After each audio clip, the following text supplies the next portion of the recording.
Hey guys, it's Connor Miller here from the Geek Garage Podcast. And I just wanted to thank you so much for tuning in. You can find us at facebook.com/the Geek Garage Podcast. Follow us on Twitter at twitter.com/Geek Garage Pod. Check us out on Instagram for some silly photos. Or check out the reruns of our live streams on youtube.com/2playermedia. I am Bacon.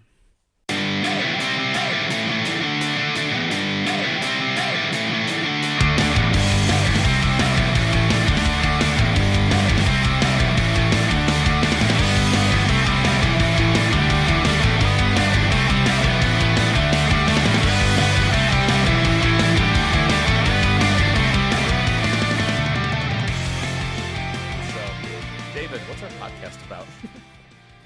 Well, once again, we're so glad that you joined us. I'm not. We have today episode 6. If in case you are keeping track at home, if you're not, this is episode 6. And get your fucking shit together. All right, Connor, just pull your jets. Sorry.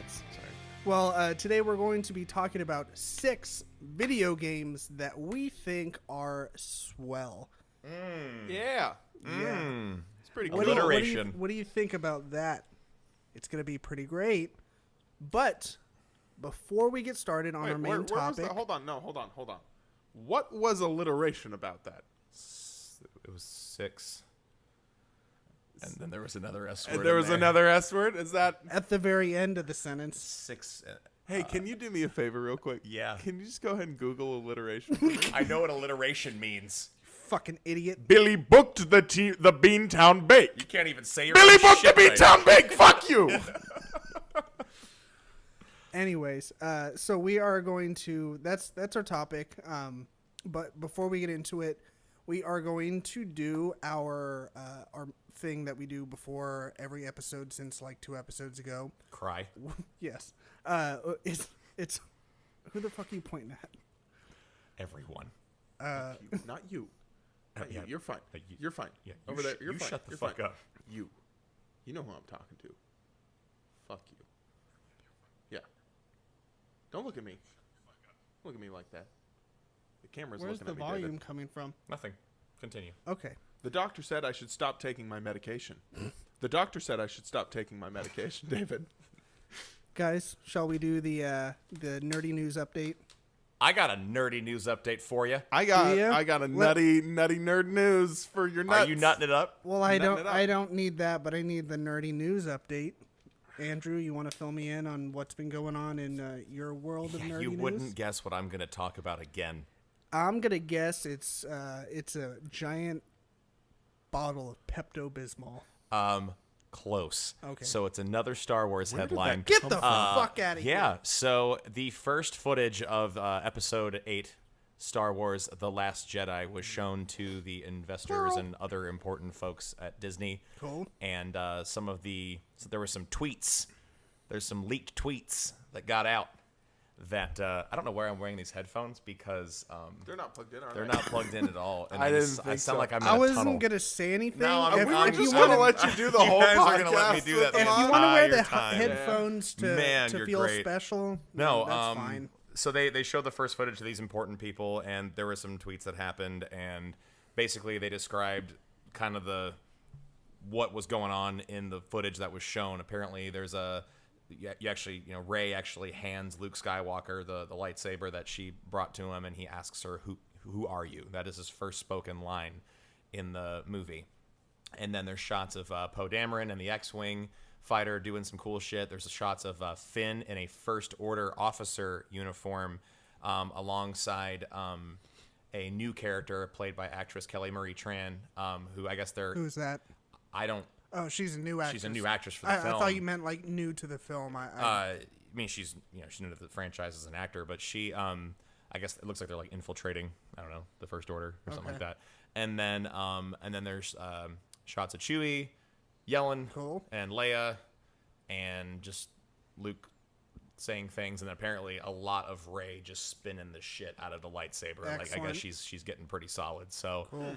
There you go. That's what was apparently shown. So we do have Star Wars Celebration coming up soon. The big Star Wars con that's in Orlando this year. Go figure. Cool. And that will, I would assume, we'll get a trailer in and around that time. Nice. So very exciting. Isn't that kind of when the first or the first trailer for episode 7 came Episode around? 7 dropped, as far as the teaser, that dropped independently of any con, but they did show the first theatrical looking trailer. I'm sorry, the second teaser There were like 5 trailers. was shown. The second teaser, like really good teaser, was shown at Celebration. Okay, So, cool. yep. Well, that's something to look forward to. Connor, you want to go next? Nope. Okay, cool. Well, I will go next then. My nerdy news update is we finally have our first fucking footage of Thor Ragnarok. That's and I'm cool. fucking I excited. thought you were going to say Bigfoot, and I was about to get real excited. No, that would be pretty exciting though. No, we've been Well, waiting. you don't like the Patterson Gimlin footage? There's something wrong with that? What are we getting? Why don't we get on that, David? It seems like we've been waiting for forever for something. Like, it comes out this year, and up until today, we didn't have a fucking plot line. Like, we had no idea what the movie was going to be about, except for the people that kind of read the comic books and could maybe guess. But me, being a layman and not reading the comic books, like Do a you fucking know what idiot, Ragnarok means? I want a Ragnarok! Yeah. Somebody, That's somebody not take it. the lightning bolt. It off is the his term chest. for Put it in the his heart. Norse apocalypse. Okay. In Norse mythology, which is what Thor is rooted in, that refers to their end of days. It's also And the so- term that people use when they name their video games and don't know what they're talking about in Japan. I think at one point in time I did look it up, like on Wikipedia, like at least Ragnarok in the comic books, and as a definition by itself. Yeah. But that was a while ago when they first announced the movie title, which of course was a I'm year or two excited ago. for Jeff Goldblum Man Group. That kind of gets into the meat of what I wanted to talk about just for a few seconds. Yesterday they released actual photos from the set and from clips and stuff like that. And they had a fucking hilarious picture of Jeff Goldblum, like in costume. Okay. Swirly. Have you swirly guys I seen haven't it? seen Jeff He's Goldblum in got a costume little- yet, but he's I'm got going a to pull that up little- because Pull it it up. sounds Little blue incredible. chin. It's strip. if you haven't landing seen pad. it yet, do yourself a favor. Just Google it and Oh yeah, my god. Yep. That- There it is. That is awful. So you have Jeff Goldblum. I'm a Thor guy. Yes. We're Thoring it up.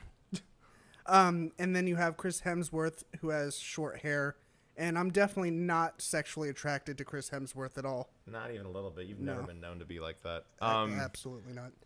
He's got no hair. He cut his hair. So according to I read a little bit of the plot line, and I don't want to try and summarize it because I wouldn't do it very well. But he gets kicked out of Asgard, or like something happens. He winds up on another planet, the planet that Jeff Goldblum's character kind of like rules, quote unquote, and he holds like gladiator battles, and that's where Banner comes in. Hulk. The Hulk. And he's apparently there, like, participating in these gladiator battles. And I guess Thor winds up participating in these battles, whether against his will or for fun. I'm not exactly sure, but he's there, and somehow he loses his hair. I don't know why, but that's... Because Thoriel Hemsworth it. That's an old fucking meme. God damn it. So yeah, that's about it. It's on IGN right now. It's like on the very front page. To me, it sounds like the frickin' Thor and Hulk buddy cop movie. That's exactly how IGN described it. Yeah. Was it's basically a Thor and Hulk buddy cop romp across the galaxy type Sounds situation. awesome to me. And there, it also is going to have Doctor Strange for a small period of time, and they are going to do. They're going to do more setting up of Avengers Infinity War. Oh yeah. Have you seen the little sizzle reel / making of thing that's coming? Yeah, I watched that? a little bit of it. Yeah. So that yeah. it looked great. Yeah. Really Everybody excited. is in that movie. Everyone. Good. It's more like who isn't in that movie. So, Connor, what do you got? So if you like anime, boy, I thought you were gonna say if you like Hannah Montana. if you like anime, Montana. I have some news for you. You got She's the fucking dead. boots. Miley Cyrus is alive and well though. Damn it! So They killed the wrong one. Again? Wrong kid died. wrong kid died.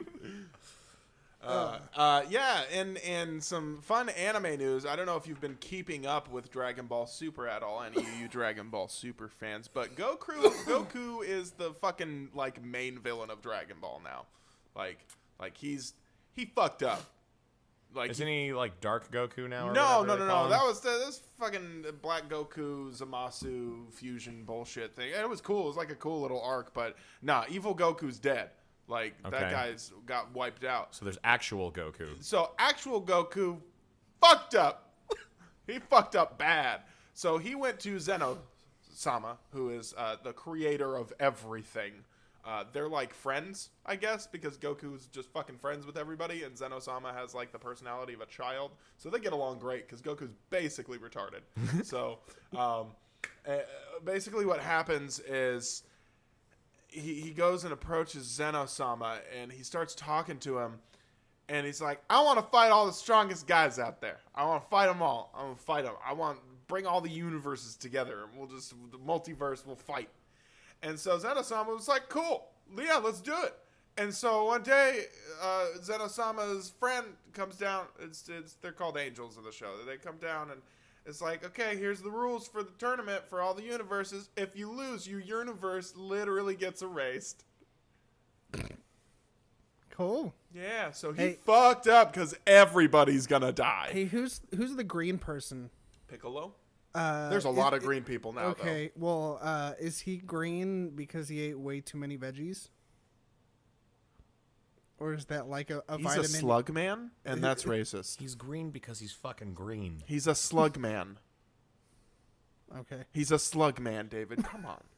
Sorry, I've never watched Dragon Ball. Do you have a It's beard okay. because you ate like 6 cats and the hair just grew out of your face? That's no. terrifying concept. But if that's the truth, then why? Then we got a lot of dead skin coming out of our bodies when we sleep and just suck that skin right off our face. my I don't know if that God. happens or All not. right, Anyway, whatever. the rest of the anime news to fucking give you, we're looking at Attack on Titan Season 2 coming Cool. out, which looks pretty cool. We are introduced to the Dancing Titan, the Ape Titan. You see Eren Yeager fighting the Colossal Titan and the Armored Titan, which looks super fucking cool. No sign of the female Titan, so she's probably still trapped or something. I don't know. I don't know what happens to her. So have they discovered more? It looks like there's more good Titans, like not bad Titans. Yeah, Dancing Titan's a good Titan. Okay. Oh wait, nah. If you haven't read the manga, I'm sorry. Ape Titan's scary. He's angry. He's a big old gorilla man. and he's real smart. So that's Attack on Titan Season 2 coming out this spring. Looks really fucking cool. Boku no Hero Academia, or My Hero Academia, is getting a Season 2 coming out this spring as well. And it starts the tournament of all the students. It's the sports festival, and basically that means they're just going to beat the shit out of each other with all their superpowers, which super exciting. We get to see Deku actually do some shit now that he's learning how to control his powers. And aside from that, what else was coming out? Was there anything else that I can think of? There are several new episodes of Rachel Ray. So if you want to learn how to make a great meal in 30 minutes or less, All right, we're gonna Rachel we're Ray. gonna add some garlic to the gumbo. Oh my one more shinderu, and we're What gonna was that? we're gonna You're we're already gonna have dead. we're gonna have Daniel taste this. Daniel. That's a Fist of the North Star joke. She punched the soup and he ate it. And Shall then died. we progress to our main story Why? today? Go ahead. Let's do it. You may.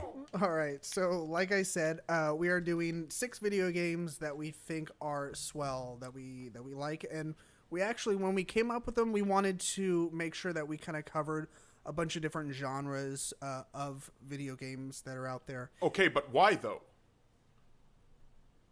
Do you want to? I mean, this was kind of your idea. Okay, but why though? Sure, I guess. I don't fucking. I was just asking you why. Yeah, I know you were doing that weird thing where you were putting into the translator. Why? Why? Why, David? Ask Why me are- fucking why. Dave. Dave. Why? Why? Why are we talking Dave, about video why? games? This part is definitely getting cut out. Oh, fuck you. All right, go for it. Finish it. Come on. I didn't mean to interrupt you. I'm sorry. No, you're Sorry. all right. I'm You're sorry. all right. It's fine. Would you like a pork rind? Gross. No, that's stupid because, anyways, yeah. So we're going to talk about this. No, I fucking lost my train of thought. These 6 video games. We kind of came up with a bunch of different genres, and I think all 3 of us have picked one from that's kind of currently that's contemporary, and one that's a little bit retro. I don't know about you, Connor. I didn't, but I can. Nah. I could change it. No, right it's okay. now. It's okay. Well, me and Andrew picked one that's both contemporary and one that's a little retro. So, Connor, since like I said, this was your idea, do you kind of want to elaborate a little bit more? I can. So when I threw the idea out there, I told all these gentlemen, pick 2 games, different genres, can be any console, and it was kind of pretty straightforward how we came up with genres, just because like survival horror and JRPGs for me, that seems pretty simple. Andrew gets a hack and slash RPG and platformer, and David, you're playing games now, so you just pick a couple. I just sprang for it and got the PS4 last week, and I've been playing Horizon Zero Dawn. Man, it's so unfortunate you picked the wrong console. I'm kidding. No, they're both great. You know what? You can suck a fuck. Yeah, but what about Halo? Nah. You don't care. No, it's fine. No, I mean, when I bought the 360, back when they were selling the ODST Halo 360 bundle, way back when, I bought it just so I could play Halo with everyone. And then they came out with Halo Reach, and the gameplay changed, and I was like, "Fuck you!" So, I didn't play Reach. I did. I nicknamed Whole it. lot. I nicknamed it Halo Reach Around because that's how I felt. There you go. That's awesome. Connor, what video games did you pick? Oh, me? What did I pick? Yeah. Oh. What are the 2 games that you like? Because we have 6 total, 2 of us each. Yeah, are we gonna do round robin? Like we each say one, and then we go back around and each say the other one. Sure, doesn't fucking matter. Right. This is supposed to just be fun. Yeah, this is gonna be a little bit less structured than our other episodes. Our other episodes we had like an outline and plans, and this is gonna be more of a general chit chat. Like we really haven't talked a whole lot about what the hell is going to happen. So anything could happen. Okay, really. so the first one I wanted to talk about was a good old favorite of mine, tackling that survival horror genre, and it's kind of topical because we're getting it again, Resident Evil 2. Yay! Fucking sexy ass game. So good. Of course, if you haven't played Resident Evil 2, you play as Leon S. Kennedy, a brand new rookie cop for the Raccoon Police Department who comes into town and finds everybody's fucking dead. I'm too cool to think, baby. I'm too cool to think, baby. That's an inside joke about Leon that none of you will get, but that's okay. What's the plan? The plan is the plan. Okay, Leon, stop. Anyway, so basically the plot of the game is you're in the fucking Raccoon City and you get in the police department. You end up meeting up with Claire Redfield, who is the sister of Chris Redfield from the first game. As if you've watched our streams, you'll know who Chris is from our Resident Evil 5 playthrough. Stop touching me, Sheva. He's a son of a bitch. Yeah, Chris is a son of a bitch.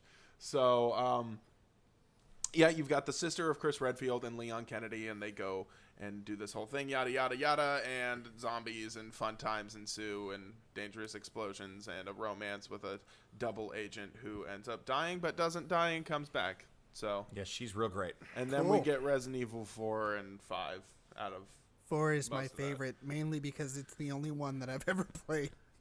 I mean, like, I think I played some of the other ones for, like, the PS2 and the PS1, like, back when you can go rent video games from, like, Blockbuster and shit like that. I think I might have picked up, like, I could be confusing it with, like, Silent Hill or, like, Dino Crisis. You They remember play Dino very Crisis? similar. I mean, Dino Crisis is Resident Evil with dinosaurs. Yeah. Like, quite literally. I just Same remember mechanics. like being on a balcony and getting attacked by like flying fuckers. Yeah, Resident Evil 1. Yeah, I mean, I think that's also Dino Crisis. They're also known as crows. Yeah, that's funny. Yeah. So yeah, of Resident Evil 2, why I like it. That it's pretty self-explanatory. If you pop the game Is it? in, It's not for me. if you pop the game in, you're gonna find. Well, if you don't like tank starts? controls, then you're just fucked. Did you say tank controls? What is Tank controls are when you press forward, you move forward. When you press backwards, you move backwards. Your character does not turn around; they walk backwards. Yeah. Cool. They walk backwards. When you press left or right, the character quite literally pivots. So when you're moving forward and want to go to the right, you have to press forward and then move slightly over. And your This character this moves type of over. gameplay is ringing a bell now. I remember. It's playing very this. frustrating for some people who just can't handle. It's part of what Well- makes the game scary, though. Yeah, I mean, To it's a degree, yeah. it's what makes it frustrating is that I was actually talking to someone about this today that it's very hard for like people like me to go back and play older games for older systems because the controls for games now are like so advanced and they're like you have so many options and with like sidestepping and moving around because you got one toggle for moving back and forth and one toggle for basically looking around, so you use them simultaneously, and once you get the hang of it, it's a very powerful tool.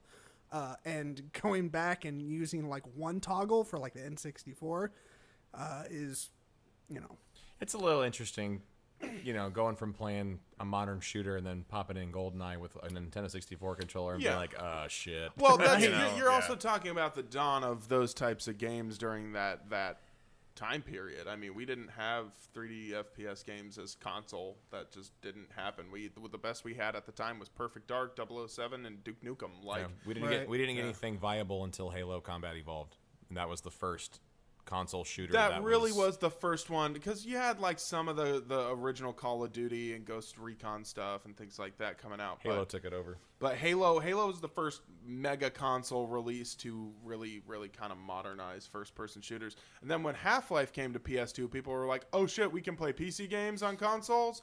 Oh damn!" And then the whole genre just cummed itself. So Get back to Resident Evil Yeah. 2 because you like. I've had the pleasure of sitting and watching you speedrun that game, and that's one of the funniest, most awesome things I've ever seen. I've never Why is seen that? someone because Connor knows that game backwards and forwards, Okay. and he knows how to do a thing with the controller to make Leon kind of glide across the screen. And yeah, it is. I just make him Gumby ski through He the just, game. he literally just, it's just, I mean, like, you want to hear, like, Mario music while he's going, and he's just capping every zombie as he goes across the levels, and I can watch him beat that game in a couple of hours. It's Yeah, hilarious. it takes a couple hours for me to beat it. is it third person? Yes. Yeah, it's Well, the same, it's a similar, it's a kinda. similar camera to the original Resident Evil, where it's It's the same. It's the same camera. third scheme. person or top down or Right, where whatever it's- you want to yeah, call it's it, kinda shot and from the It's, top. it's cinematic fixed camera, angles. fixed camera, cinematic cinematic yeah. stuff, and it's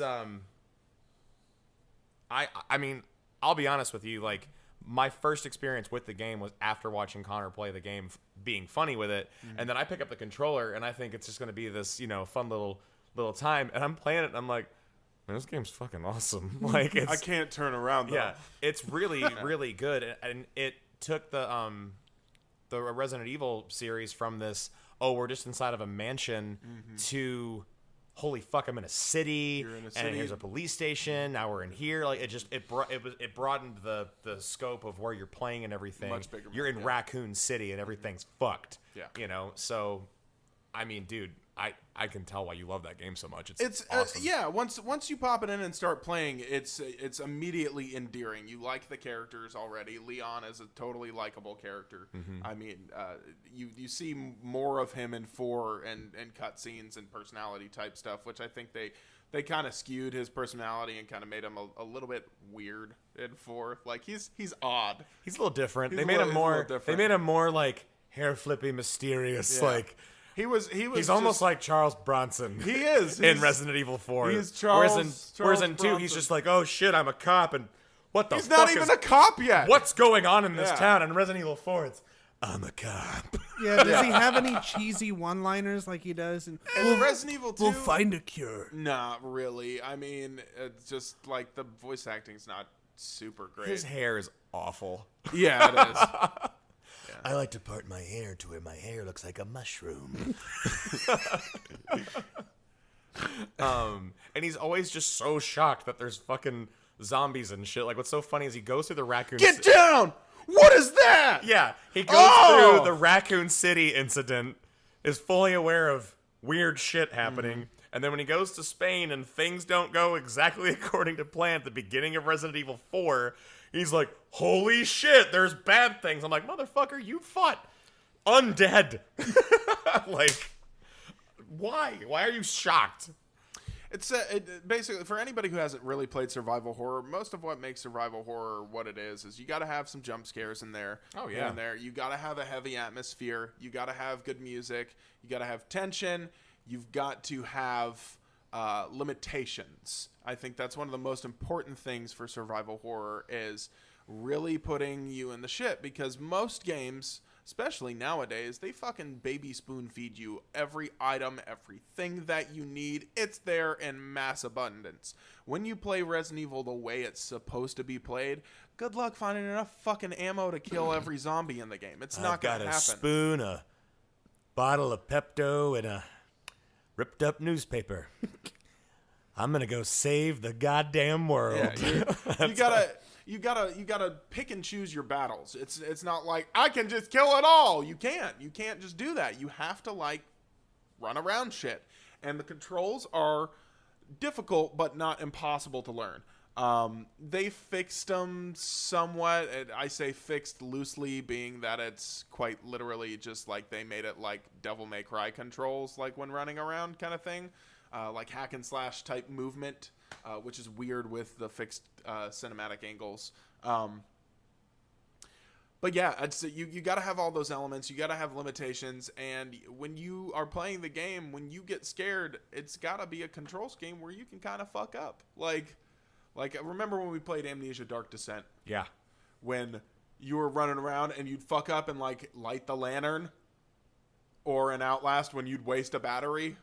Yes. Things like that. Like, oh, fuck, I fucking forgot how to play. Well, because I'm scared as shit. Like, yeah. Outlast got me to the point where there were certain times where I would just push a fucking button for no reason because I was in total panic mode. Just trying to move and do something. Resident Evil can be kind of like that with the tank controls, where it's like, I got to turn around, there's a big thing, and I don't have a thing. And you go to turn around, and you're like, fuck, I forgot about quick turn, I forgot that I have to pivot, like, and you'll just start walking back slowly, and you're like, oh god, no, it's just running now. Like, so, yeah, I don't know, there's so many things I love about the game. It's a classic. It is widely regarded as, like, the best Resident Evil. Like, everybody And tell us about what they're it. doing. Aren't they doing a... They are doing a full-on remake. Capcom. Not a re-skinning like they did with like Resident Evil 0 when they re-released it, or the original HD remake of the HD remake of the HD remake of Resident Evil.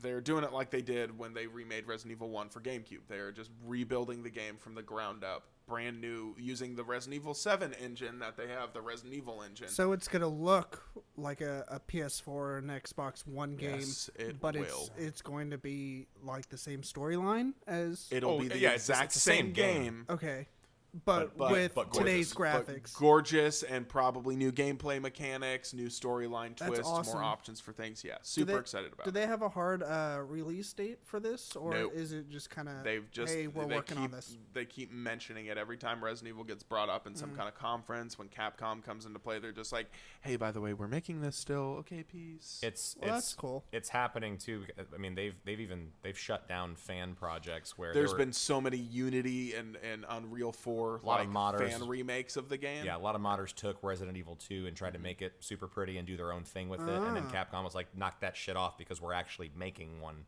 for That's real. why for they had to real. come out and say Yeah. something about it, because they were trying to okay. keep it secret. Well, that's cool. And then all these fan projects were getting shut down, and they're like, for why? And they were like, well, We're gonna make we're it. doing it. So Cool. Well, that's awesome. That's what I got for survival horror. I mean, it's a fun game. It's on PlayStation 2. You can download it for your PS Vita. You can download it on your PS3. You know, go play it. It's like $6 on the PlayStation Store. That's a classic. If you haven't played Resident Evil 2, or really even just the first 2 for that matter, you got to. There's a lot of story in it too, like a lot of character development for the games that you've probably already played. So why don't you go play that game and enjoy that? Well, I was a fan of 4, so I'd imagine you can get it on the PS4. No, not yet. Not yet. Well, you can get, I think you can get Resident Evil Code Veronica. Have they released that on the PS2 downloadable? I still have my PS3. Zero, Resident Evil. Get it on PS3. Resident Evil Original, and then 4 and 5 and 6 and 7. Cool. But not 2 or 3 yet. They haven't done those yet. Well, Truth. Andrew, do you want to go next? Yeah. The first one I'll talk about is Dark Souls as a series. I have never heard of that one before. Man. God, we could do a whole episode on this.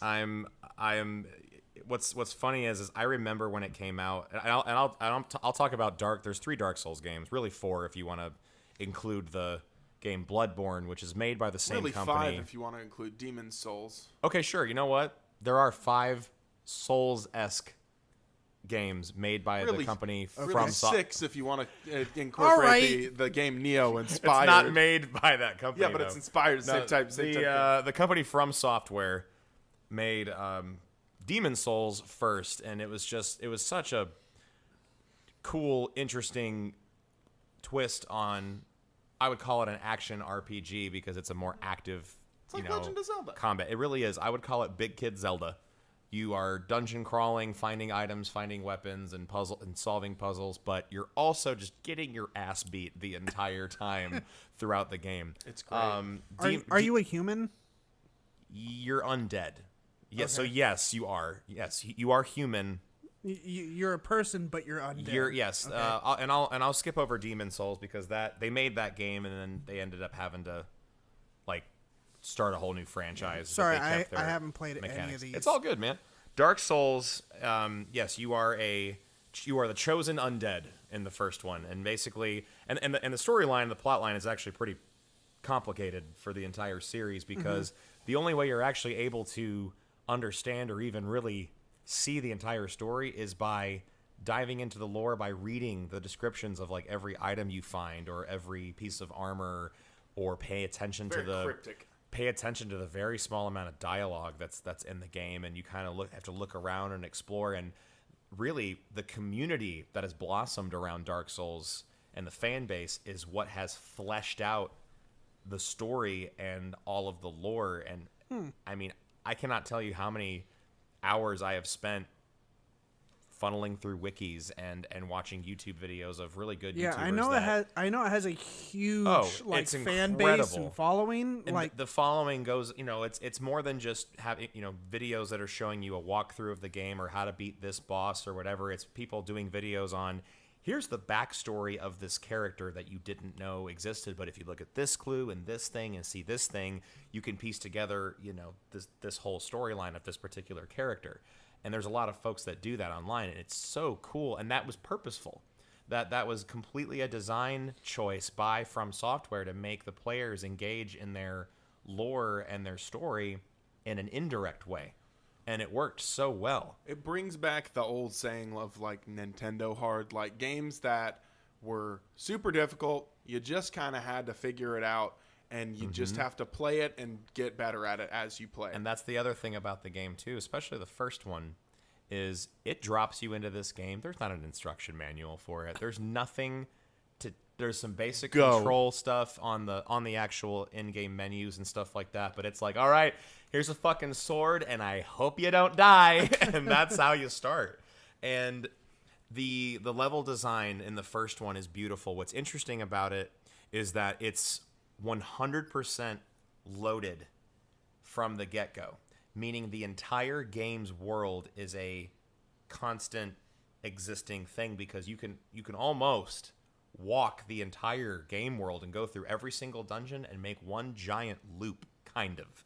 It's and Orlando's its own separate level. But there's so much of the game that is just this one giant sprawling labyrinth of places, and the areas are diverse. Some of them are very bright and foresty and cool, and other ones are dark and sewer and there's fucking disgusting things in there, or I don't you've like the got sewers. cathedrals with knights that are, you know, real scary looking like that. I mean, it's so diverse as far as the different types of enemies you're gonna fight. Oh, did I tell And you I killed Seath?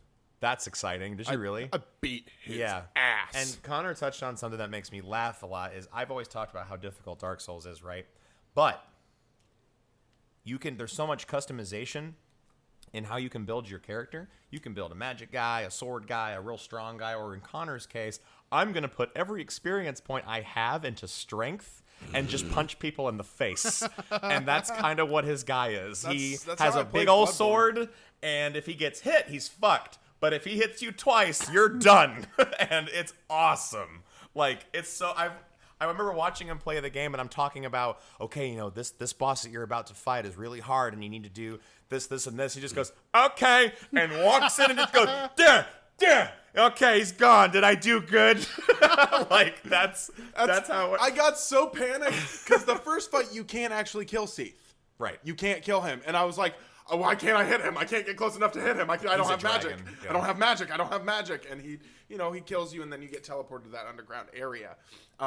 And then, you know, I walked all up through his fucking archives and shit. Actually, the first time I summoned somebody into my game, and I was like, what up, bro? And he shows up. He's wearing the same armor as me. He has the same sword and the same shield. And he just goes, yeah! He throws his hands up, and we were just like cheering for a second, like, you know what's up. Yeah. Easy mode. Yeah. And so we just kind of killed everything. And then somebody invaded the game and killed him. So I came up behind him and just, you know, executed him. Yeah, actually, that's another part of the reason Long why I love dick the game style. so much is so not only do you have this really awesome single-player experience where you're running through all these dungeons and fighting bad guys and collecting items and trying to build your best character to survive this hell that is that game, because the saying, like the catchphrase of the game is "prepare to die." That's what it is for the first one. Is the game All knows right. it's gonna beat the shit out of you. That's fucking And see, terrifying. oh, it's awesome. It's so cool. It's very gothic, very. I don't know. It's got a badass factor. So anyway, there is Dark Souls 1, 2, and 3. And then there's Bloodborne, which is a complete offshoot, unrelated to Dark Souls, but it is made in the same vein. It's the same type of gameplay style. That game's got to get its own genre. I really liked Bloodborne a lot, actually. But too. back to I kind of went off subject there. There is a multiplayer aspect to Dark Souls that is outstanding. Okay. You can... in certain parts of the game, depending on what state your character is in, there's actually items that you have to consume to make yourself able to even get someone in there. If you're in the same area as another player and you're just getting your ass beat and want a friend, you can actually summon in a player to come help you out, and you guys can run the area together, and it's incredibly rewarding for the other player to go in and do that. They get their own bonus souls and XP for doing that. But then the other fun part of the game is you can invade other people's games. So, like, as if this fucking game wasn't hard enough, here's this asshole New who's game plus 3 guy. 30 levels higher than me with a sword that's actually talking to me. It's like, I'm gonna fucking kill you. Is that you? No, that was my sword. You know, and they come in and just fuck your world up. But the funniest ones I see, and there's a lot of really good YouTube montages of like asshole tactics in Dark Souls, where dudes will come in and just fucking hide. Like you'll see like Dark Spirit, you know, fucking James 294 has invaded your game, and you're like, oh fuck. And you can't find him anywhere. And he's waiting, like he'll be waiting by like the boss door, you know, and you're like, oh, I finally reached the boss. Oh god! And he just shows up and drives a fucking spear into your head. And you lose all your shit. When you die in Dark Souls, you drop every fucking soul and XP that you have in that spot, and the only way to get it back is to go all the way back to where you died and pick it up. But guess what? If you die before you get there, you lose all your shit. Oh my god. And so, but what that game does to you is that old school thing where a boss kills you, and you're just like, I'm gonna kill that son of a bitch if it's the last thing I do. Honey, we have to get ready for work. Go fuck yourself, Martha. I gotta kill Seath. You start going, fuck the XP. I don't care if I lose. I'm gonna kill this bastard. Yeah. And then you start to learn like how the boss's moves work and shit like that, and how to counter and parry. Sometimes if you chop off a boss's tail or some shit, you get a sword or something. There's like, a lot of them. There's like just that. so many. Although I didn't really do the counter parry thing. The shield I used only to block arrows and magic. Yeah, no, your character pisses me off, Connor. All right. Dude, when I walk into a boss fight, I don't read their moves. I walk up and I get behind them and I'm just like, but it's dead. Yeah, just Dark Souls brings the let's just say the fun adventureness of a Legend of Zelda game, but then adds just terrifying amounts of, and it's also like scary sometimes. Like some of the enemies are truly terrifying. You will jump. There are jump scares in Dark Souls, and all three of them. Yeah. And I'm currently on my second playthrough. Those frog things? Oh, fuck those things, dude. The basilisks, those suck. They're called that in that game. And the in the third game, which is for PS4, Xbox One, and all that good stuff, they really got their shit together as far as refining how the game works, and it's got a great online to it. But I'm even like, I'm playing through it again, and there are scares that I forget about. Yeah. Going through it, and I'm like, oh fuck, like what is that? Why is it eating me? What the fuck? Like there's treasure chests that you'll open and they'll just mimics. Fucking hate mimics. You know, and you're like, oh, because you're finally like, oh, a treasure chest. Maybe there's a healing item in it, or perhaps a new hat. I would love a new hat. Or protein Let me just bar. go ahead and Jesus fucking Christ! And it just eats you. I always attack. Oh, I hit every chest with a sword every time. Every time. You can actually throw a that white thing that prevents Estus recovery. If you throw it at them, it puts them to sleep, and you can grab the item out of them without even like fighting them. I don't know if it works in the first one though. It works in the third one. I just kill them because they die in one hit. Well, not for me. But anyway, I guess that's my gushing about Dark Souls. Is I mean that's I kind of glossed over the whole series. Each game has its own rich lore. Uniqueness to it, and then I'll touch on Bloodborne really fast because it is part of the series, whereas Dark Souls is your classic sword, let's just say it's sword and shield magic medievally type of thing. Bloodborne is very H.P. Lovecraft, eldritch horror, creepy shit with monsters, and you are a hunter and you have a gun and a fucking switch weapon. Like all the weapons have two forms and change into, like, you'll have your two-handed version or your one-handed version. They do different shit. There's a whip. There's a sword that's also a fucking hammer, depending on what you do with it. And that game, again, you have to find out the lore just by paying the fuck attention and reading all the items and shit like that. Right. And that game is just outstanding. So they were able to take a formula of what was working in the mainland Dark Souls series and apply it to a whole new type of storyline thing, tweak it a little bit, and give you a whole new gameplay experience. And then this game series has now encouraged and inspired, let's just say, other game developers to make similar types of games. The newest one being Nioh, which is Dark Souls plus Ninja Gaiden plus Samurais, and that's what you got. And it's just outstanding. It's a great game. I'm playing it currently. But yeah, I love what Dark Souls the series has done for gaming, and I just personally just love the shit out of it, and it's fun to play with your friend that's got it, because it's just one of them challenging games that you can kick ass together on. So that's why I like it so much.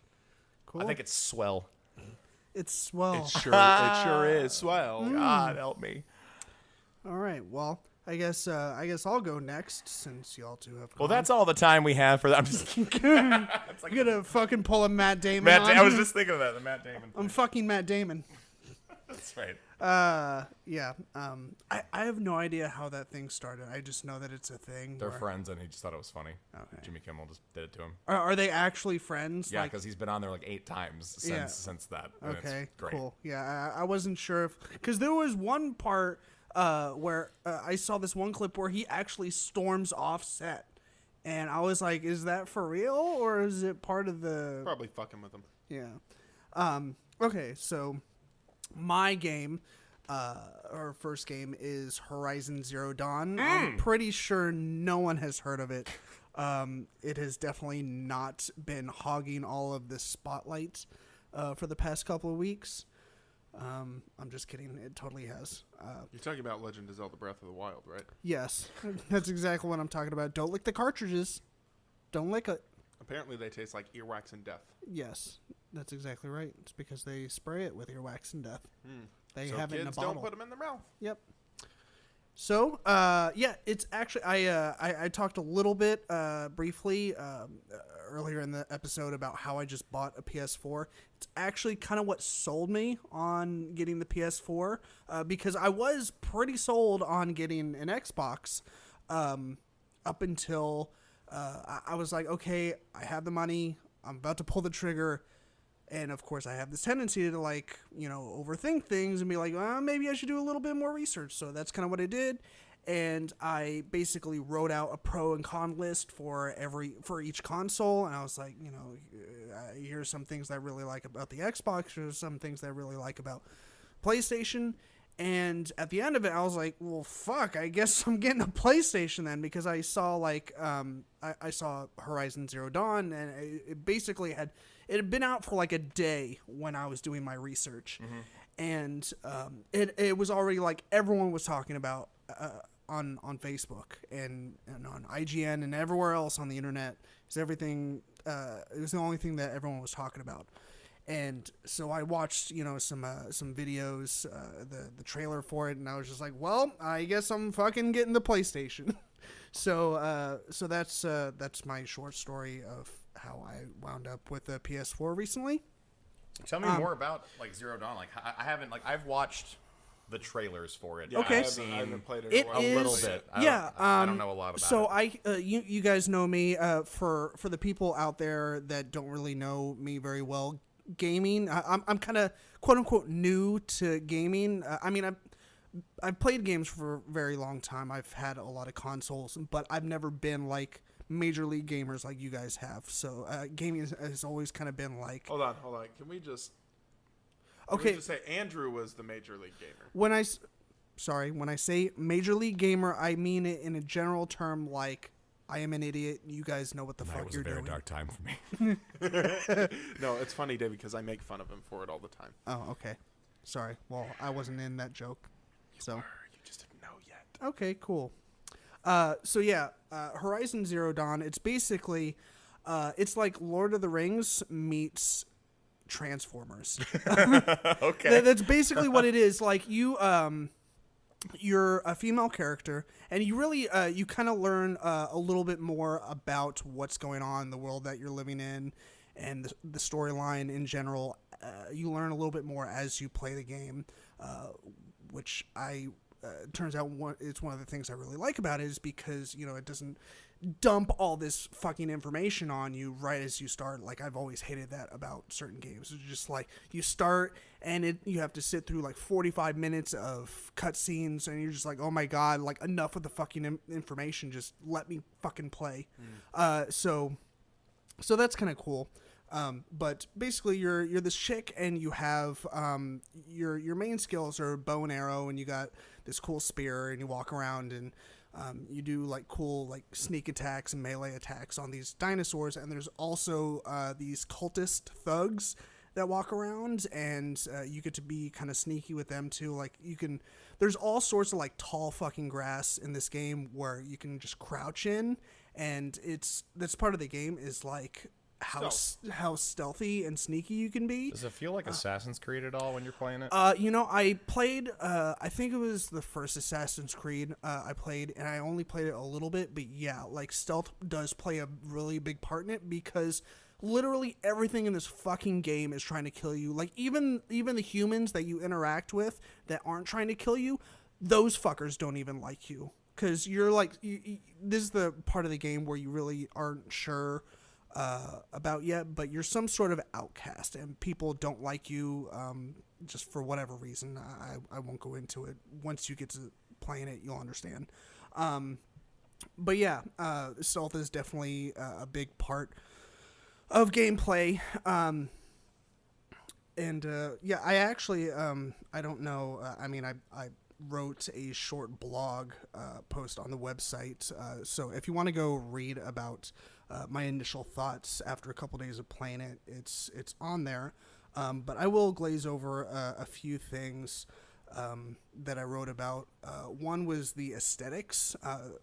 It was one of the things right off the bat that I noticed.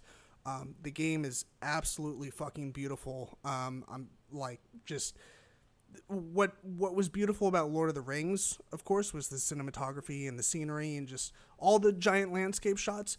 That's what's great about this game is just like the wide open landscape shots because it is an open world game. It's almost like I don't want to compare it aesthetically to GTA 5. I mean, if you're playing the comparison as far as like sprawling, gorgeous landscape, I mean, GTA 5 was beautiful. Yeah, I mean, it was modeled after LA, so, but yeah, it's aesthetically beautiful. One of the things that I find beautiful about it is the attention to detail. Like when you move, like through the grass moves with you, and like you can see all the individual blades of grass like swaying in the wind. And I had never fucking seen that before. So when I saw that, I was like, what the fuck is going on? Like it was pretty incredible to watch. You have started to experience that next gen console shit. Right. Yeah. That next level visual shit.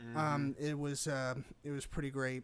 The fucking, dinosaur things that are robots. Yeah. What's that about? Can you eat their robot bits? Like they're not edible. I'm saying there's a shitload of them. So like, are you on Earth or like, is it a planet that is? You are led to believe is this a Charlton Heston type thing where it's No, like they tore it down? According to a short synopsis of the game, if you look it up, you are on Earth, but it's definitely not now. It's sometime either in the past or the future. I don't know. But these robots, they have humans are the minority, and these machines they basically have taken over. They are now the popular vote, if you will. The dominant race. Yes. On the planet. Because they seem to be very like they're almost like bioorganic. Like they're almost like organic as well. Mm-hmm. Like they have almost like living parts to them, right? But they're machines. Yeah, okay. That's it's pretty accurate, and biomechanical is what I was looking for. Sorry. Yeah, but no, you have like this cool little. It looks like a Bluetooth headset by your ear that you basically start out the game as a young child, and that's only for a little bit. But you find this thing that when you push it, it allows you to analyze like these machines and like find their weaknesses and stuff. So if you want to be stealthy, like hide in the grass, you can turn this thing on and pull your bow and arrow back, and you can look at like these things will light up. The machines will be blue, and their weaknesses will like light up in like highlighter yellow, and you know exactly where to hit them. You're still going to get fucking trampled on because as soon as you hit them, they know where you are and you better get ready to fucking dodge. It sounds like to me that we're seeing, because they marketed this game alongside the PS4 Pro, boasting about the graphics and how if you get the PS4 Pro, you actually get to really experience what it can look like. It sounds like this might be the first game in let's just say the next set of really good looking shit that we're going to get going forward. I mean, Resident Evil 7's beautiful, Connor, watching you play that, but everything I've seen about Horizon Zero Dawn and hearing you talk about it and hearing some other friends talk about it, all they're talking about is like, this is the most gorgeous fucking thing I've ever seen on a console. And I remember seeing that at the E3 reveal of that game. It's neat to see a completely original concept come out. As far as fucking robot dinosaurs, and it's kind of Earth Stone Age looking shit. Like it's not a sequel to anything. You know, we bitched about that in our first podcast as far as films and everything. But this is a brand new, we'll call it IP, coming out, and it's definitely been well reviewed and making waves as far as the gaming landscape. Yeah, no, for sure. It's crazy. I love it. Of course, like I said, I don't have a whole lot of gaming experience. I don't. How far are you in? Like, how many hours you put in that game so far? I'm kind of embarrassed to say that I have no idea how you check how many hours you've. Is it a general? When you access, is there an option for multiple saves, or does it just turn on when you start playing? The only way I have found to have multiple saves is when you have multiple users or user accounts on your PlayStation. But I'm sure, like, I just haven't gone digging around. However you look at your saves, it'll have a timestamp on it. Okay, cool. Yep. I'm sure it's at least I want to say 15 to 20 hours is what Nice. I've logged so far. So a pretty decent portion. Word. I mean, I could go on and on and on about this. It's really nothing that you couldn't look up either in my blog post or on IGN or whatever. One thing that I really like is the costumes and the hair. I want to say that we'll probably see a lot of cosplay in the next conventions I expect to see for one these characters. at the next con. Yeah. But God bless the people that take on the responsibility of doing this fucking cosplay, especially if they decide to do the main character. She has just layer after layer after layer of article of clothing. Now, they're all like little pieces, but her costume is very intricate. Her hair is it reminds me a lot of Rey's hair at the very end of episode 7. How it kind of has like the knotted thing up top, and it's just kind of intricate, and it's pretty amazing. And the dude's hair, like, they might as well be like hipsters from East Nashville. Like it's like shaved on the sides and in the back, and then it's like dreads on top. He's always writing a screenplay. Always. Yes. Always. And he's too cool for Starbucks. He only eats one chicken tender for lunch at McDougal's Chicken. Orders one. Just one. With water. But yeah, that's kind of my that's my thoughts on Horizon Zero Dawn. It's exciting. Yeah, I'm glad you're playing. I'm just glad that you have a new console. No, fucking me too. I'm like it was. I was kind of scared to get it. One of my hesitations of getting it was that it would kind of be a repeat of my Xbox 360 thing, where I just got it to play with you guys, like play video games with you guys. And if you guys weren't playing, then I wasn't playing. Dude, most of my shit is personal couch play. Like, yeah, like that's why I ended up grabbing an Xbox One when I did versus the PS4, because I had the PS4. It got, yeah. I had to sell it to help out a friend, but. Well, that's why I got this game. One of the many reasons I got this game was that, as far as I know, there's no multiplayer. So it's all campaign mode. Single player experiences, man. So it kind of forces me to play it, by myself, and to rediscover gaming as a whole, by myself. And I got to tell you, I'm neglecting a lot of things.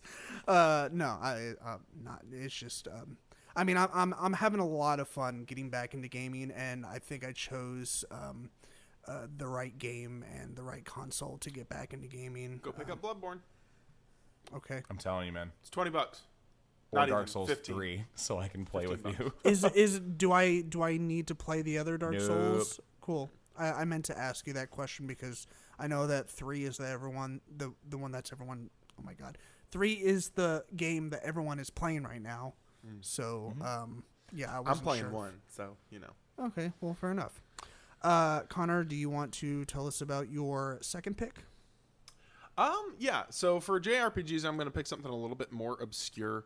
It is a series that we know very well and has continued to fail over and over the past few years. Even though I did like Star Ocean: The Last Hope International, some people fucking hated it. I liked it. There's a new one that I didn't even fucking know was out, and saw it at work, and I was like, oh fuck, I should probably the worst buy title that. I've ever seen. It's like, yeah, it's like fucking a page long for a name. Like, it's I can't even terrible. remember I what it don't is. remember the name of the Star Ocean game. It's quite literally my favorite RPG series. So Star Ocean 1 came out in Japan. We didn't get it. until way later. Actually, probably like 2009, I think, is when we got Star Ocean First Departure on PSP, which is a remake with anime scenes cinematically replacing the sprite movement scenes with lettered dialogue, which was real fun to sit through. So we got Star Ocean the second story here in the States, and everybody was like, the fuck is this? What do you mean the second story? What happened to the first story? It's like, you don't know what the fuck happened in the first story? Well, fuck you. Just jump in. And it comes to find out, actually, to fan entertaining moments like when you find out lore that comes from like a game that was never released here in the States. Everybody finds out that Roxas, who is your father, and when you play as Claude and Star Ocean the second story, the first game is about him doing essentially the same thing that Claude does, which is super cool. So you find out like this whole storyline, like his dad also got stranded on an alien planet and had to make friends with the locals and learned about magic and shit. Then he's a science officer aboard basically Star Trek. like it's Star Trek the RPG essentially with anime. What makes the game so brilliant though is its fight and play style. While you're playing the game, it's very simplistic. It's 3D rendered backgrounds, sometimes matte, essentially paintings like Resident Evil is, where there's just backgrounds with interactable objects and areas that you can go into and go into a shop, do things, talk to people. And it's just 2D sprites, and you run around and do that business. Those sprites are represented as your characters for the whole game and whatever scenario you're in. Cutscene, battle, when you're running around the overworld, everything. Those sprites are your characters, and you get real familiarized with how they move and function. When you go into battle, it is a real-time battle with elements of turn-based battle as well as full control of your character. So when you play as a fighting-style character, you will run around the map and quite literally attack enemies in the battle phase. Instead of it going just back and Instead forth of it like just the back Final and Fantasy forth. game. Yeah, you run around and attack, and you have special moves and combos and all kinds of things you can do. If you have another character who is a caster, you preset the types of attacks they'll do, the patterns they'll do, the defensive maneuvers that they'll do, and you set it and program them to do those things. Mm-hmm. If you're a healer, same situation. They function like turn-based. They have essentially the limit breaker timer that goes on in between what they can do. There are so many skills in these games that you get, because you get experience points to level up, of course, but you also get skill points that go towards literally hundreds upon hundreds of skills that you can learn in the game that affect your character's relationships, your character's battle functionality, your character's personality, your character's ability to do things such as create items. All of these things interweave into each other. Oh, man. Yeah. So you can have, and different characters randomized. Every time you play it, it's fucking different. Different characters have specialties in certain skills. Can one of your skills be vacuum mouth? If no, that's not a one. No problem. I was just wondering. Yeah, no. I mean, maybe Celine. She's kind of a whore. Does Celine do vacuum mouth? She'll do a vacuum mouth for you, bud. What level does Celine have to be to unlock 37. vacuum It's mouth? All right, 37. It's 37. I'll just go ahead and cut the bullshit. All right.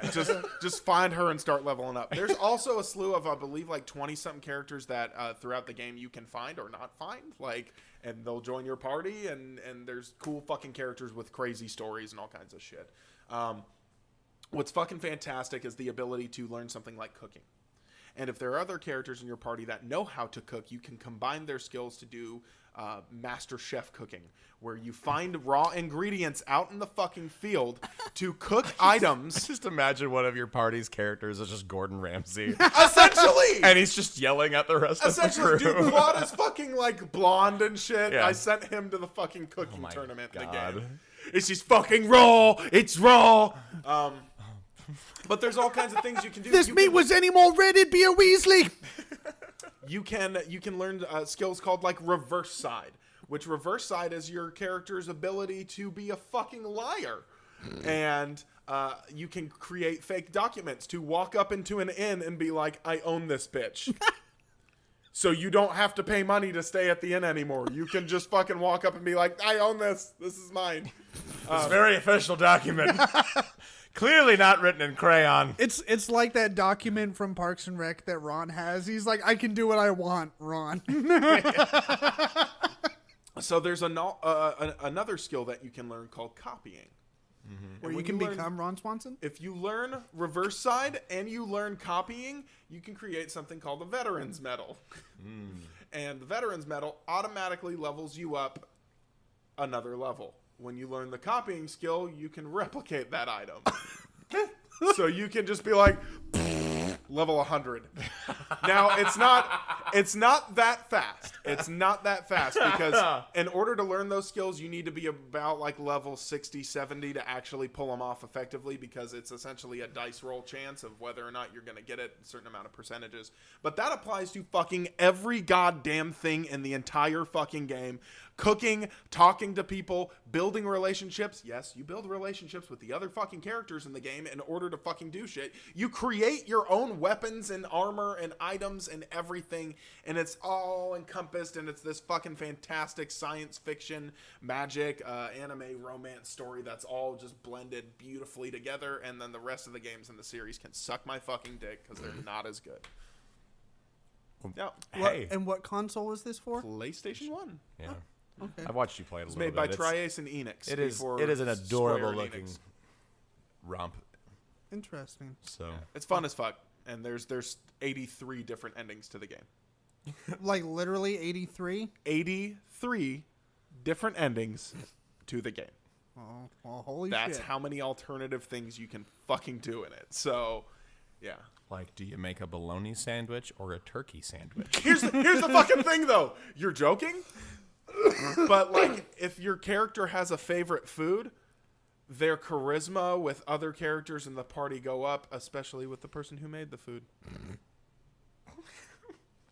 I fucking hate Dan. He made this fucking chicken salad the other day. I love Dan. I want to marry Dan. Yeah. Okay. Well, fuck. I guess I'll reveal my second one. Yeah, go for it. My other game that I think is just absolutely swell Just is swell. Banjo-Kazooie. God, nobody likes that game.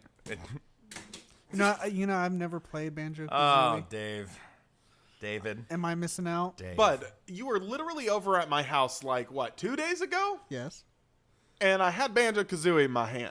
Well, we were a little busy. We were both naked in your bed, so. You guys didn't call aside me? from the point. Ding, ding, ding, ding, That's ding. aside from the point. Okay, after I pulled Wave Race 64 out of your asshole and told you could borrow the N64, you don't have to keep coming over to use it. Oh my God, you fucked him with Wave Race 64? No, he That cartridge is never coming back. actually managed to stick all 3 points of the N64 controller up my ass. Talented. Yes. And in the background,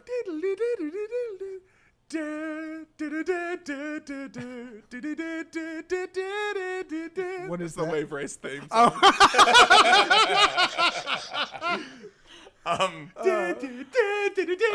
Well, speaking of getting fucked by a controller, Banjo-Kazooie. Banjo-Kazooie You is can fucking borrow it. You have my N64 right All now. right. Banjo-Kazooie I was will made borrow it. by Rare, which created I such like that wonderful games as Donkey Kong Country and GoldenEye. GoldenEye 007. Killer Instinct. And Killer Instinct and Jet Force Gemini. Conker's Bad Fur Day. And all those lovely things. And so Banjo-Kazooie was one of the first N64 games that I owned. And it was I think it owes its existence, honestly, to the success of Super Mario 64. Oh, absolutely. As do a lot of those modern, well, at the time they were. Didn't Banjo come out of a failed Conker game, though? I don't remember. Honestly, that's a fact that I'm wrong. Anyway, and so now Banjo-Kazooie, you play as a bear named Banjo and his lovable female companion Kazooie, who is a fucking bird. And she's an asshole. And she's a dick. Like, she's a sarcastic twat. like friends die and she makes jokes about it on the spot. Oh, fuck, that sucks. But the game has a fantastic sense of humor, and the it's a good old platformer. You know, you're running around, you're jumping on shit, and that's what you do. You're instead of, let's just say, if you want to compare it to Mario 64, instead of collecting coins, you're collecting Honeycomb! music notes and honeycombs and jiggies, which are puzzle pieces. So And instead of also stars, a racial slur. Oh God! I'm looking at it right now. It looks like a lot of fun. Yeah, it was extremely fun. But Did nobody see that? Sorry, guys, you can't see this, but he's browsing Banjo-Kazooie, and there was just straight up like Banjo-Kazooie furry porn. Like, oh yeah, Where? they're getting it. there you go. Look at his God. look at his pecs. Look at those fucking bear pecs. Look at her. Anthropomorphic bullshit. God, Kazooie has boobs. Yeah, why does she have boobs? I found Birds don't have boobs. I found There's no an reason for article birds to the have other boobs. day. It was like 20 different cartoon characters that we were inexplicably sexually attracted to growing up, and I was like, yeah, but what's her name? The from Who Framed Roger Rabbit wasn't on there. You mean the one that was human Yeah. on the list? Yeah. Okay. What was her fucking Anyway, name? Jessica Rabbit. Okay. Sorry, I derailed your conversation. No, it's cool. Just in Banjo-Kazooie, as far as your gameplay mechanics, what's cool about it is Banjo can roll and swipe his claws and jump and do stuff like that, but most of the coolest things you can do involve using Kazooie, and she lives in your backpack. Mm-hmm. You have a backpack, and she just lives in there, and she can do peck moves. She can also elongate your jumps, make you jump higher, and then eventually you gain... She elongate other things? Yeah, if you're looking at the top 20 lists of weird shit to jack off to that you did. And so... I did not type that in. It just so- came up by accident. Absolutely. What cartoon characters are sexy? But anyway, you it's just super fun, and all the different, you travel to different worlds in the game. Your objective is to rescue your sister from the evil witch Gruntilda, who's just a big mean bitch, and her whole scheme is to steal the youth of Banjo's sister to make her look pretty, so that she can be number one on the list of top 20 weird shit that David jacks off to. And so Why do you guys all of a sudden think that? hey, I'm just going off the info you're spitting at me. Because I told you I found an article about sexy cartoon Found characters? or searched for? I found this, good sir, by Typed accident. in letter by letter. God, you guys found me out. Fuck. Guys, I gotta be honest. I jack off to cartoons every day. You ever seen that show, Bubble Guppies?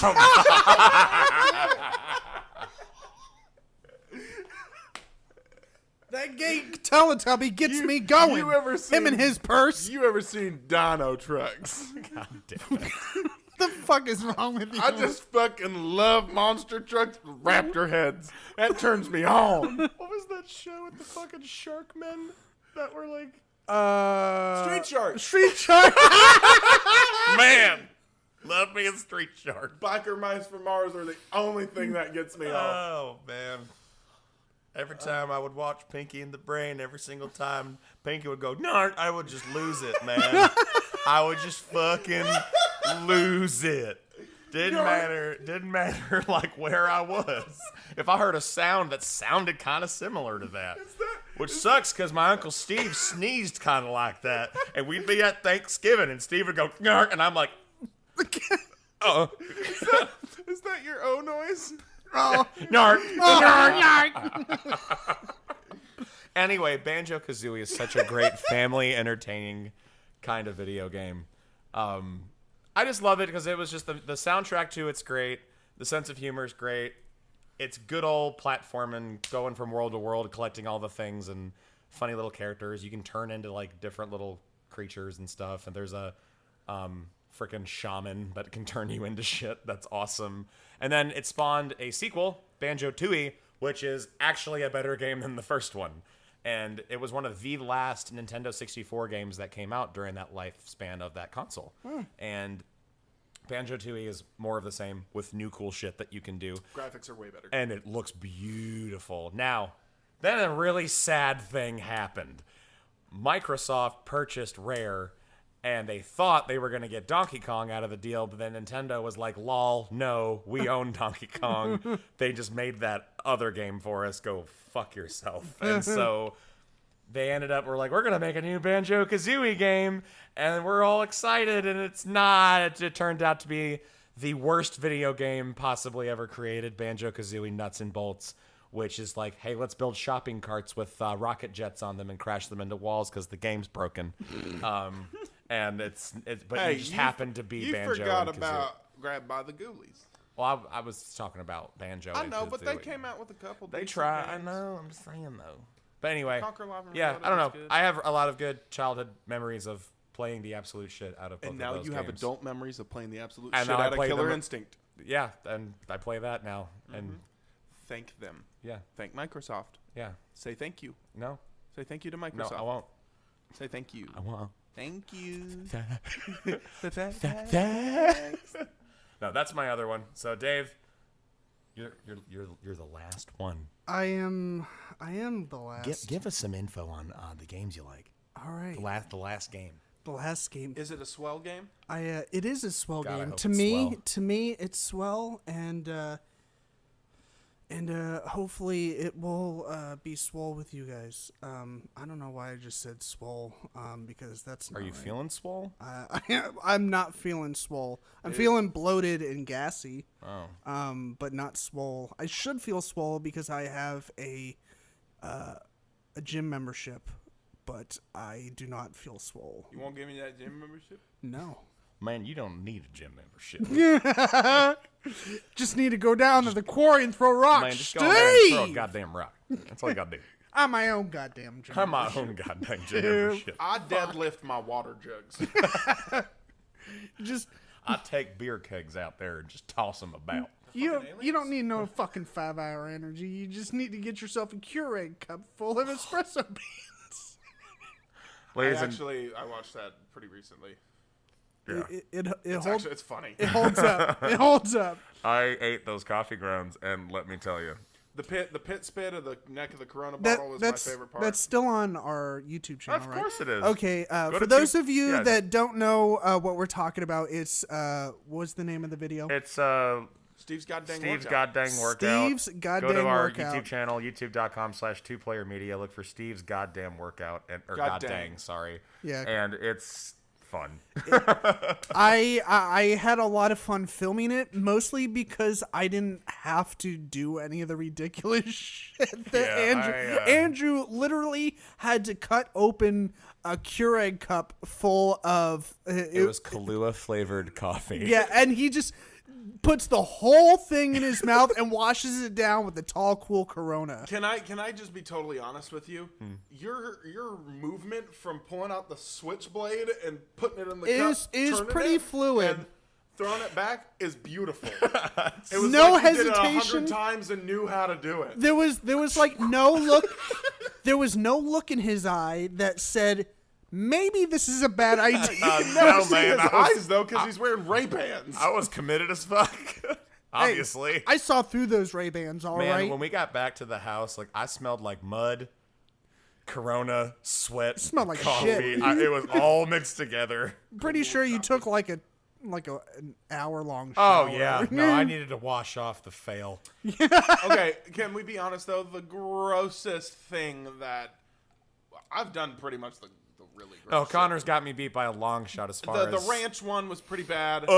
The ranch one was pretty bad because I just like threw that up. Can we do more turbo dust? Yeah, I'll snort some fucking pixie sticks. We need to do more turbo dust. Turbo Dust Part 2. Can we please have? Can we? No. Can we please have me in a fucking club with bitches and just a mountain of pixie sticks down, Tony Montana pixie sticks. and I just put my face in it and just pull it back up and. That's all it is. It's like it's the slow fucking Clockwork Orange shot of them in the White Room. Oh my where they're God. drinking the fucking milk shit. And it just And it's just slowly comes slowly in on you. Going in and just maybe have a slight monologue. Yeah. Going with some really light music. A little bit of the in out. I thought that I knew everything there was to know. I thought I was on top of the world. But I didn't know that I wasn't on top of the world until I tried Turbo Dust. It changed me. Changed my world. Killed my family and my friends. I ran naked. There is no turning back.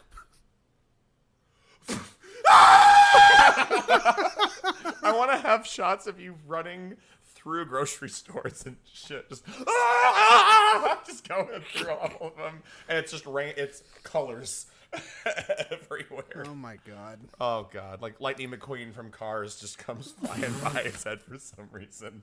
Jesus. David, video game. Yeah, the last game. Sorry, we got way off topic. No, I mean, we warned everyone We're just talking about shit. that this is general unstructured chat time that's loosely based off video games. Loosely. No, have you guys ever heard of a N64 game called Perfect Dark? Oh man, Never. the It's fuck is that? Of course I have. Yeah, that's great. that is my game, my second game. I was actually chatting with Connor about this when I went to go borrow his N64 the other day. That I was going to choose Jet Force Gemini, which is it's in my top 3. And I was going to choose it, but just for some reason I revisited Jet Force Gemini and I revisited Perfect Dark, and I just I felt more passionately about Perfect Dark. So I wanted to talk about that one. So that's a very interesting story, isn't it? Fucking What? exactly. I lost everyone there. I thought it was fine. Cool. I'm so glad. I like Perfect Dark too, David. So- better than Jet Force Gemini. I was while we were doing prepping work earlier this evening, I did some research and found out a couple things. Who did prepping work? Me? Good. Cool. It used the same engine that 007 did. That's kind of why it has the same feel that GoldenEye does. I didn't realize that. Oh yeah. So- I was about to say, so you that mean makes- GoldenEye 007 too? Yeah, that's it's kind of the feel, but I think I actually enjoy this game a little bit more than GoldenEye. It's a little more solid. Yeah, it's. Oh, I mean, I think I like the story better. I mean, the story for GoldenEye is awesome. GoldenEye. Yeah, but this, they had to come up with this, as opposed to where GoldenEye is based off the movie. But anyways, so a couple things about this game that I want to talk about. I realized when I was playing it that it was, I think, the very first game that I heard swearing in. I came out of the fucking elevator and the very first guy I see, he was like, "You bitch!" Oh damn! And I was like, well, there was swearing in this fucking There was no reason for that. That was completely uncalled for. But that's one of the funniest fucking things about this game. I mean, it's not a funny game. It's not humorous, but it's what I find humor in. And you see a dude and one dude is like, "God damn it!" Just because he sees you, he's like, "God damn it!" I don't know if he's fucking fiddling around trying to get his gun ready, but these dudes seriously take forever. They see you and they're like, "Oh, it's this bitch!" And then they fucking sidestep instead of being like, "Oh, ding, ding, ding, ding." Okay, And, no one can see this at home because I got to do it, but it's this. It's this, right?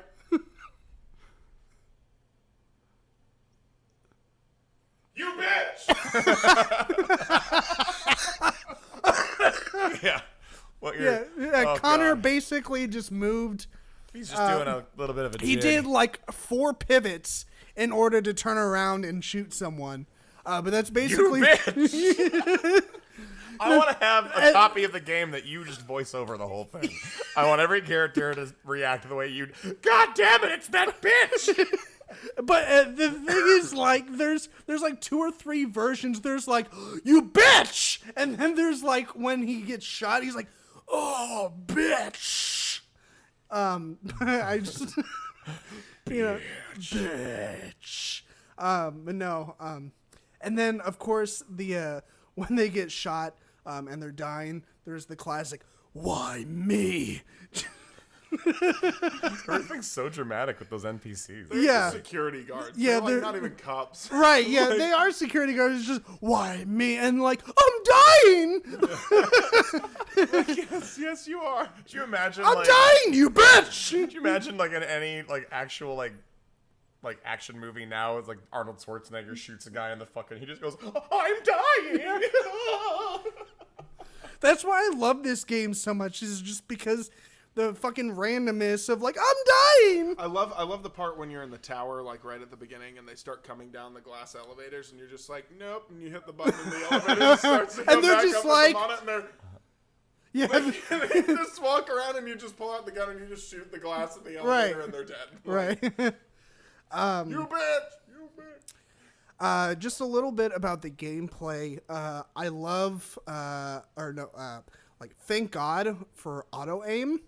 Like, I don't know if that's the technical name for it, if there's numerous names for it, but when you're kind of like in the vicinity, like when you're trying to aim at someone and it kind of like aims for you, like it pulls your aim to an enemy, and that way you're like, oh, okay, I'm pointing at the enemy, and you shoot. You also, N64 has an angular analog stick with a very, very sensitive and small dead zone. So when you're aiming, like if you're like, I'm gonna turn left, you just Yeah, it is. throw yourself in a direction. It is very sensitive. But yeah, if you can learn to use the auto aim, then that's one of the reasons. Because I'm terrible at games, so I love the auto aim. Dude, It's no, great. you have to use the auto aim when you play a first-person shooter on N64. Yeah. It's required. It's a must. Yeah. Yeah, I had a little note that which we already kind of touched on. It feels like one of the reasons why I liked it. It feels like a combination between GoldenEye and like Mission Impossible. Sure. I think I can't remember if the Mission Impossible game that I played was on the PlayStation or the N64. Yes. No, there is one on N64. Was there? I think so. I think the one that I played was on PlayStation, but I can't be sure. I could be wrong, but I remember the gameplay for that vaguely, and it feels like a combination of those two, but like set in it almost like the way it opens up, and there's flying cars and stuff like that. It almost feels like you're playing in the same universe as Fifth Element. that and Blade Runner. Okay, yeah, sure. yeah. Yeah, it, like with the rain coming down, it very has like a film noir like You feel do, and to you it. also get kind of a Ghost in the Shelley vibe from it. Yeah. Yeah. Yeah, sure. So that's those are some of the things that I really liked about it. I mean, like Did you know some fun facts about that game, David? I do not know any fun facts. While you're ever. playing, if you tilt the car backwards, you can Tilt what backwards? The cartridge in the N64. Okay. If you push it, just kind of give it a nudge. It will fuck with the character models super hard. So you'll like you'll turn around and like their arms will just be like. And like their legs will just be walking.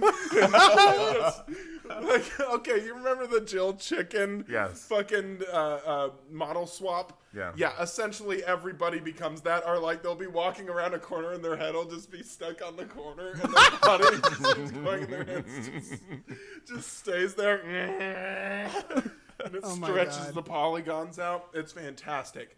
Awesome. You can also there's a way to take the gun out of the training area and just kill everybody at HQ and you'll fail the game. Okay. At the very beginning. Yeah, at the very beginning in the training area, you can go into the fucking test area and basically like, I'm putting the gun, okay. And just walk back and just be like, and just walk through the whole fucking place. It's even funnier when you do that once you corrupt the ROM. Okay. So when they're all, their bodies are flailing everywhere, and you're just. You're gonna have to show me how to do this because I'm very interested. Okay, in you seeing- ready? I'm gonna show you how to do it. Oh, so you just push it. You just Push it real good. Just push the cart forward. Make sure. I mean, don't like break the fucking cartridge off in the pin slot, but like. Right. Yeah, Give it a just, little love just tap. give it a little tilt. Tilt. Okay. You can also do that with 007 GoldenEye, and the character models get real funny. Cool. Yeah, sometimes their heads and their legs are like swapped, so there's just like a head down here and a leg just going. top. It's great. One more note on this game. It also this and GoldenEye both introduced me to the world of sidestepping as a form of getting around. Yeah. I didn't really know about sidestepping until this game and GoldenEye. I almost distinctly remember the day where a friend like came over and he was like, "Let's play some GoldenEye," and he was just like, couldn't hit him. Like, well, yeah, there was that because we were playing multiplayer, and he was just dodging back and forth, like until he got close to me, and all he did was fucking karate chop me in the fucking neck, and I was like, "Ooh!" and it just died. And I was like, "How the fuck are you doing it?" He's like, "I'm just sidestepping, man." It's the C buttons, right? Yeah, it's the left and right C buttons, and I was like, "How the fuck are you doing it?" And he's like, "It's sidestepping, pretty general shit," and I was like, well, I'm a fucking moron, so you're going to have to elaborate. And so he showed me how sidestepping works. And I realized in that moment that you didn't have to go forward, then turn your body left, then go forward again, then turn your body right, and go forward again. You can actually glide as if you're drifting, like, around corners and shit. Yeah, Right. Totally can. Yeah, and it just totally, like, it amped up my love for those two games even more than it already Dude, was that's how- because all of a sudden I could play better. So Well, they fixed controls for FPS and modern right, first-person shooters. Like, you don't have to separately press something to sidestep anymore. It's just kind of integrated in how you move. Your movement in the camera plus how you turn the character can perform sidestep, where you can move around however you need to. right. So, fuck yeah, David. Cool. It's a good game. Yeah, yeah, it's a good one. I'm gonna show you some videos of the corrupting the card. Okay, I can't wait. Do you guys have anything else to add to any final thoughts? Speed round. Ninja Gaiden. You. Donkey Kong Country. You. Silent Hill on the PlayStation 1. Good choice. Everybody, you have a wonderful night. I was like, wait, Connor, I have to do the final No, don't tell them. comment Don't tell them things. goodbye. Just tell them have a good night. I saw Andrew's hand on the computer. That's why I was like, okay. Yeah, I was like, wait, I have to plug the social media and shit. Yeah, so I guess that will do it for this evening's podcast. As always, you can find us on our official website, geekgaragepodcast.com. You can what was that? Are you looking for something? Aliens. Okay, cool. Sorry, I heard a big rumble and bang. You please like our Facebook page, facebook.com/geekgaragepodcast. Follow us on Twitter at geekgaragepod. We are also on Instagram. What else, guys? Hey, we've got a convention coming up. It's Yeah. the Middle Tennessee Oh, yeah, thank Anime you. Convention. Yeah, April MTAC. 14th, 15th, and 16th. Yeah, we were gonna try and get a panel, but It's okay. We're yeah, not gonna we, do that. we wanted to get a panel so we can do a live version of our podcast. So you know what we do? right? And We get all our close friends and just do it in a room somewhere. we'll invite everyone to like the media room. No, we'll regardless of whether or not we do something with Geek Garage Podcast there, we will absolutely be filming something fun Yeah. to put on the two-player media page, And- and it'll be awesome. And we'll be harassing people. I'll probably either make some buttons or some Yeah. stickers or cards or something like that to hand out to people. And Just you can know that find me I at the bar. I we will am definitely not be at the bar. above harassing just total strangers. Be like, hey, do you listen to podcasts? No? Well, you should, and you should definitely listen to ours. Give me your fucking kids. I'm gonna fart on a stranger. Why would you do that? Just to Why not? Because he's not above it. bring Alright. the point home. You know, Fair But- enough. really tell them what the podcast is about. Cool. Well, I can't wait. Well, guys, it's been real. It's been fun. It's been real fun. Thank you for joining us. Go follow us on all our shit and listen to our earlier podcast episodes. Thank you so much. 1-5. Yes. Snap, crackle, pop. That's our phrase, right? Nope, We don't it's have not. a catchphrase. We don't have a catchphrase. We should pick one. I'm Andrew Nollenberg, and you're watching Disney Channel.